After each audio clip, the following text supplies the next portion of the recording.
to Louisiana now. Francine has weakened to a tropical storm, but not before it unleashed flooding rainfall and strong winds in and around New Orleans. And this morning, it's now headed to Mississippi. But Francine made landfall as a Category 2 hurricane, and now, as the sun is coming up, we're getting a first look at the destruction it left behind. Jason Allen with CBS News is joining us live from New Orleans this morning. And Jason, as Reka just mentioned, this was a violent Category 2 hurricane. What was that like after the storm made landfall there?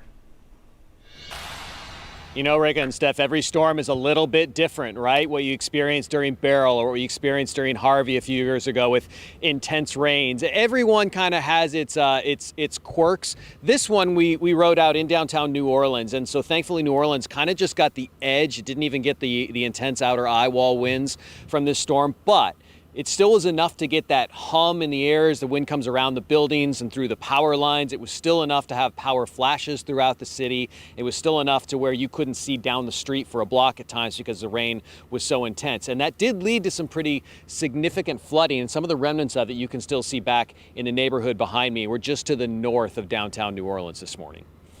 You know, Jason, as we said, so much of the storm happened overnight, so we're getting our first real look at the damage this morning. What are you seeing so far on the ground?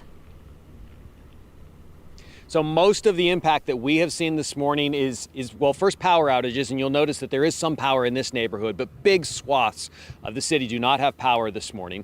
Flooding is also significant, so it's draining away fast. About an hour ago, we would not have been able to drive down this street, but there were people here in these neighborhoods who they had sandbags, they made preparations, they had pumps, they worked throughout the night, and some water still got into their homes. We're about 3 or 4 blocks from the canal, so flooding was significant. I think that is probably going to be some of the most damage that you see in these areas that are away from the immediate coast. Down the immediate coast where the storm came ashore, that's where we'll probably see some of the wind and structural damage. But again, it's not going to be until the sun comes up in a little bit that we start to get an idea just how significant that was.